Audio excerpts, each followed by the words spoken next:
Quite something to follow the governor of New York, so I'll try to keep these remarks very short. But I do want to tell you how I ended up here tonight. Shouting in the wind.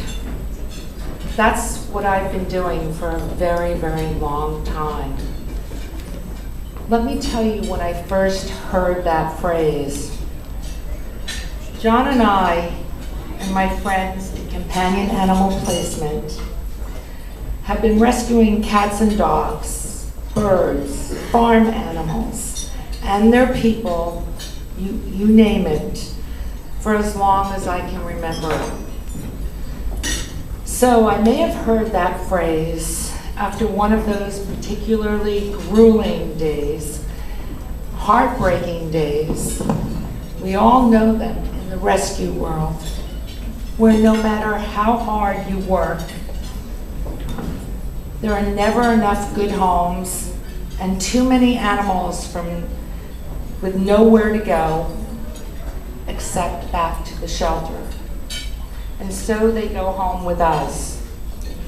Or I could have heard that phrase on one of those days, having rescued dozens of animals from a shelter, a truly barbaric, filthy, inhumane shelter, where you were still forced to turn your back on so many animals and leave tormented by their suffering.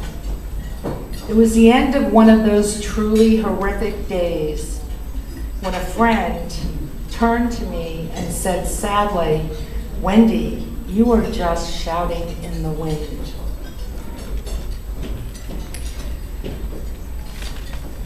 And shouting in the wind I was. I thought long and hard about that, but no matter how hard I tried, none of the options were ones that I could live with. Turn away more animals? Not an option.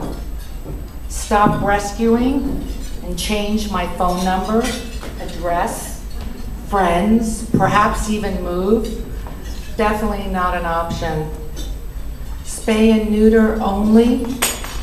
Makes sense, but still we would have to deal with the endless phone calls and the sad, unspeakable stories. And then I met John Phillips, Steve Nixick, and Donnie Moss, to whom I am totally indebted. Suddenly it didn't feel like I was shouting in the wind. They had a political strategy, and it was working. Elected officials were starting to listen, and with a little bit of elbow grease, they were taking us seriously, very seriously.